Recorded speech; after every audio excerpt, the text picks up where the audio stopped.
the amazing TV show for LGBT community from all around the world. I'm from London, from England. I am from Hawaii. I'm originally from the Dominican Republic. I'm from sunny South Africa. Sharing their journey of finding and identifying themselves. And it can get very, very sad and lonely. I got divorced. The first few years were really difficult. Sharing regrets and happiness, empathy, and the connection of LGBT community for equality and love. Come out, step into the light. Minh Tuân, Alushka. welcome to the show. Come out, step into the light. Hi. Hi again. You like my kitty cat? Sure. I've gotten a habit of like sitting with it on my lap for some reason. You needed that to cover your legs because they're too long. No, actually I like to wear very short dresses and look very sexy, but apparently it's not TV. Today, you will see your countryman. Ah, you mean South African guy? Yep. Okay, so another South African. Are you ready for me to talk a lot? I think. Just stop me, please, and I will give you a chance to speak because you know when South African people meet, they just Don't dare to show up yourself. So welcome our guest. Hello. Hi. How are you? I'm good, and how are you today? Good. Good to see you. I'm good. Can you introduce something about yourself to the audiences? My name is Rainier. I'm 25 years old, and I am from South Africa, from a town called Centurion in Pretoria, so it's like where the capital are. Rich people. Rich people. Working in theater, you kind of get exposed to things that you did not get exposed to when being in a Afrikaans school in a small town like.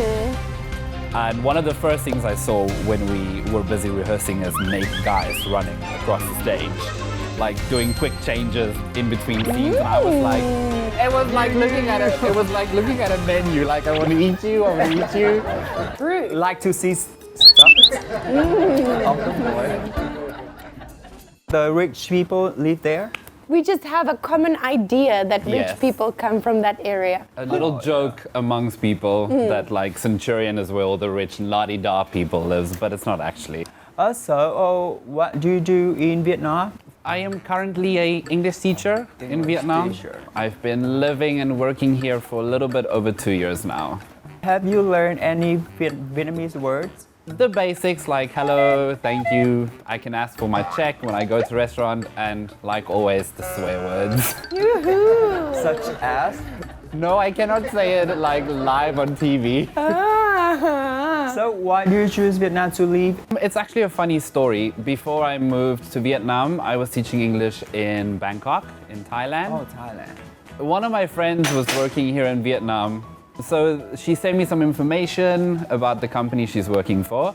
I came to visit her, and I fell in love with Ho Chi Minh City, and I was like, I want to move here. And yeah, that's how I ended up here. I think I had the same story. Like I started in northeast Thailand. Where did you teach? In Bangkok, like Bangkok itself, yeah. I worked in a small place called Patum Ratchawongsa. Patum Ratchawongsa. Imagine, there was one 7-Eleven in that place. One 7-Eleven? One 7-Eleven, and it's one street. So, do you think Bangkok is better than Ho Chi Minh City? It's different. Oh, so smart, so smart. There's things that I like better in Bangkok, the fact that there's like public transport that works, but it's not so easy to get around and do things in Bangkok. Like here in Ho Chi Minh, I have a motorbike, I can drive around, and so there's things that's different. Pros and cons. But you can see that the traffic in Ho Chi Minh City is so crazy, right? Yes, Yeah. it is ridiculous. Whereas if you're in Thailand, you do see the traffic if you use taxis and stuff, Yeah. but when you take the train and stuff, you don't really pay attention to how crazy traffic is. But here, on a daily basis, you get stuck in a traffic jam somewhere. I find that if you leave at least an hour earlier than you're supposed to, then you can have a chill time driving there. Yeah. Before we continue, I must compliment you on your eyebrows.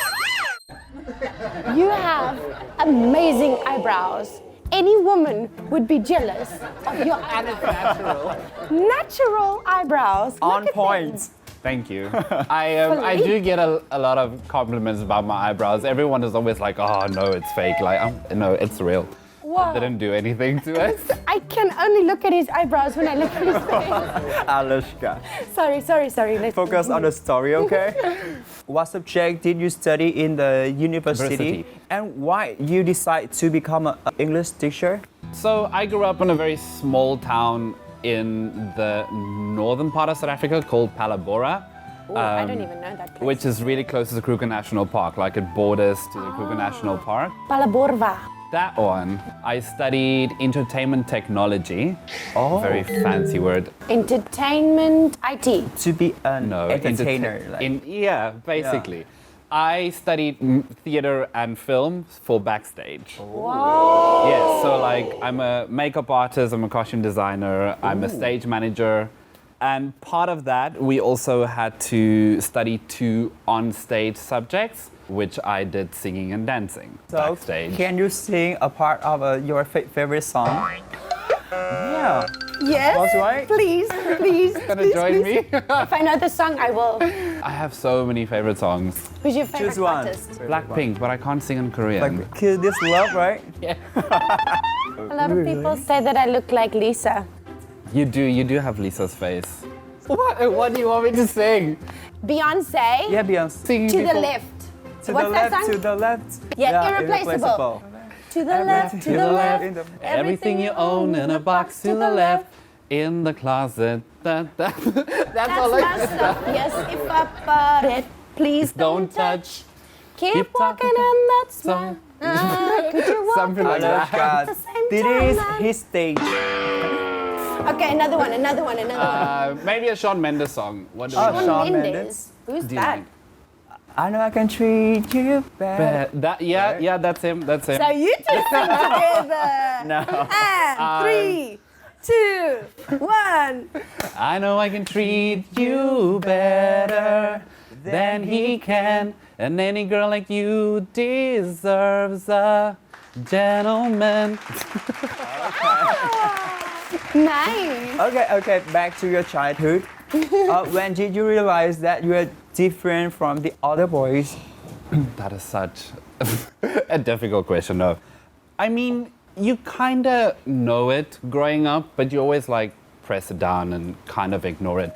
But my mom used to tell me from a very, very young age that I was always different. I was always in the house with a brush in my hand, performing and like in front of the mirror and doing, yes, What? exactly. Yeah, I do the same stuff. Doing crazy things. And I remember my mom had this this polka dot skirt that she always wore to work, and that was my favorite thing that I went to go get out of her closet to put on when I was performing. You have any photos of that? I do, but it's hidden I away. have to see that photo. So I was running around in the house and like on the kitchen table, and so I wasn't hiding it. After that, going into school, and primary school is like, don't really know yourself yet. You start trying to find yourself. But I started like realizing something was really different when I went into high school, because I was the only boy who always did like the school concerts and like the cheerleading squad and dancing and singing and performing. That wasn't Drama child. that one. And especially being in a small town, it was kind of frowned upon. Like boys didn't really do that. If you didn't play rugby, then you're not a boy. But that is a subject at your school, right? It's a It's subject. So why weird? In the beginning, like grade 8 and grade 9, it's compulsory. You have to do it. Everybody has to do it. Yeah, so like you get forced to do it in grade 8 and 9, so no one can really say anything. But when you go to grade 10, you need to choose the subjects that you want to study in for your last 3 years of school. 3 years. And then you can pick it as one of your main subjects, but that's when everyone just leaves it. So that's when we were like, you're the only person who picks drama. Everyone is like, Everyone everyone does business or technical drawings. Or accounting. Yeah. That was my least favorite subject. I hate numbers. Anyway, so did you have any crushes or love stories or anything when you were in school? No. I was that typical good boy, didn't have any relationships in school, zero, nothing. I didn't see anyone, didn't date anyone, I didn't go out to parties and like clubbing and drinking, and I went to school, studied, did all the things at school. I was very like hands-on with all the extracurriculum activities at school. Oh, yeah. So like when there was like a big sports days, I would be helping the teachers plan the sports days and preparing everything. And like one of my subjects in school was, what's the word? Cooking. But not just cooking. We like a cooking class. But not only cooking, like you study how to run a restaurant. It is about hospitality studies. Oh my That's the God. word. Well done. Wow.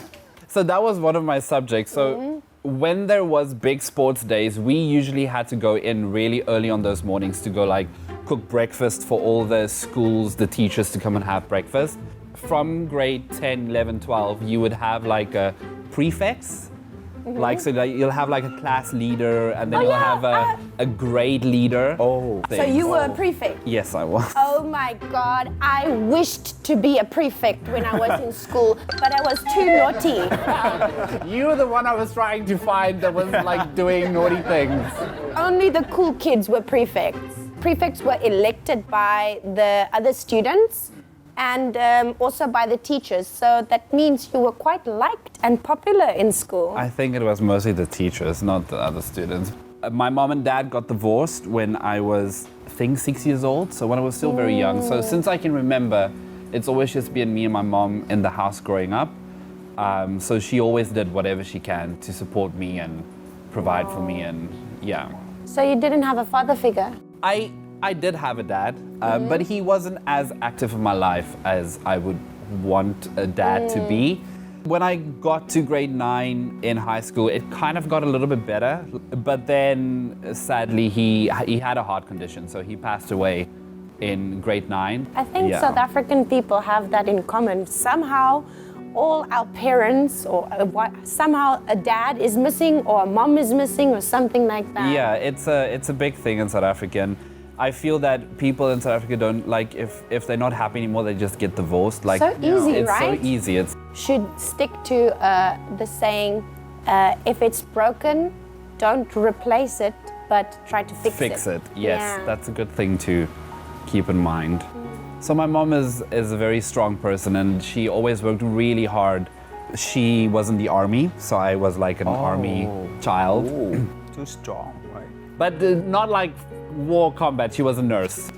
Sorry, but when you were in high school, I think I knew, but I kind of because you denied it. You didn't want to be, because growing up in a small town, you cannot be gay. Like, it's not allowed.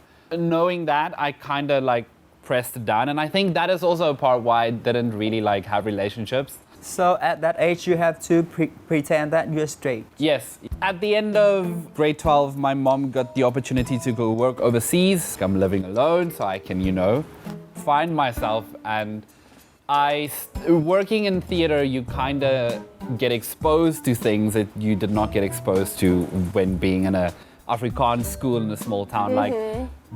And one of the first things I saw when we were busy rehearsing is naked guys running across the stage, like doing quick changes in between scenes. And I was like, how could you deal with that?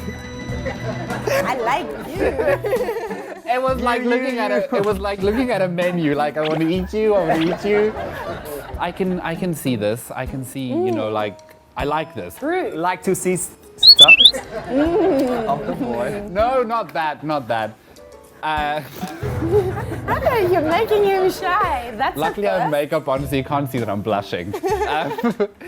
End of my second year of university, I started secretly going on dates with guys, and Like no one knew about, my mom didn't know about it, my friends didn't know about it. And then done with university, I started working, my first paid job. I was working in a theater in Johannesburg, Monte Casino. Ooh, that's a very nice place. It's a really nice theater where a lot of musicals get put on in South Africa.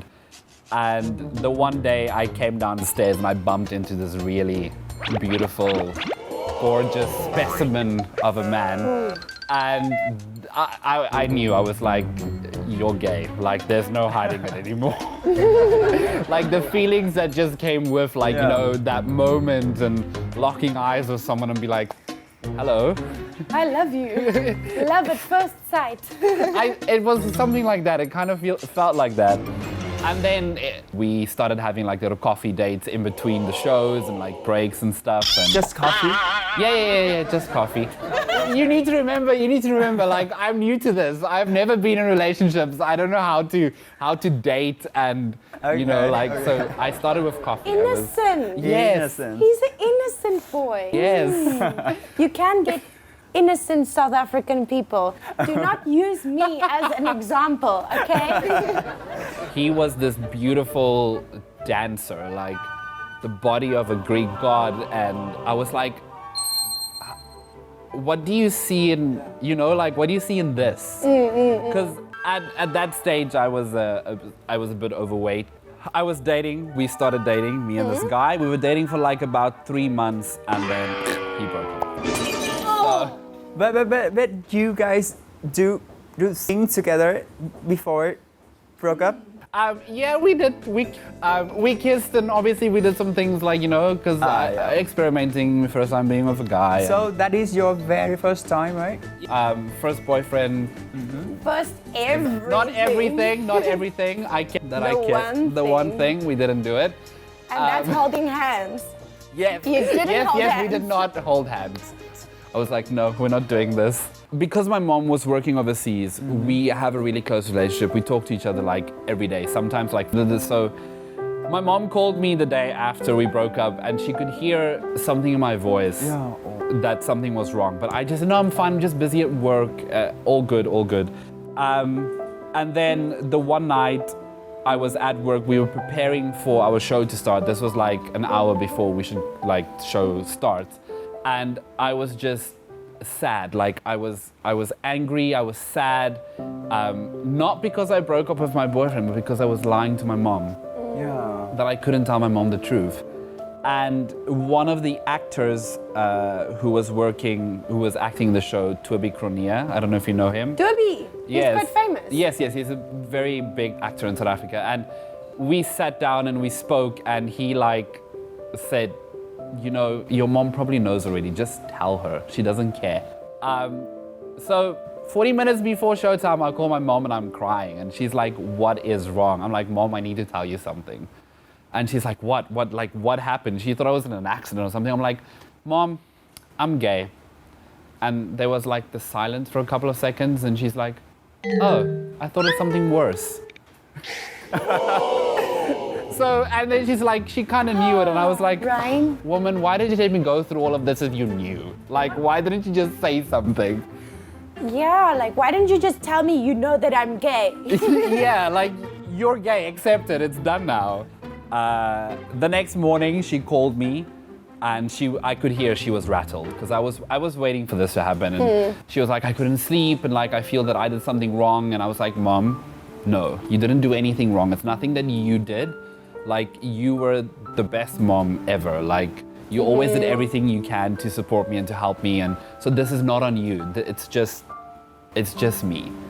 And then my mom went and she asked me one question, and her question was, will you be able to have full sex with a man? And my answer was, yes. And we never spoke about it again. Yeah, so I mean, it was difficult for me to come out, but I had a good coming out story. Like my mom was really supportive, and like she just was amazing. Like, Story. After your first love, who's next? Who's next? So right after my first year of working in South Africa, it's not working, struggling to find a proper job. So I decided I'm gonna try something new, and I'm gonna start teaching English. in an Asian country like most South Africans do when they decide they want to run away. Yeah. 100% true. If you want to run away, run to Asia And go teach English. and go teach English. Or you broke up with your boyfriend, you go that- teach English.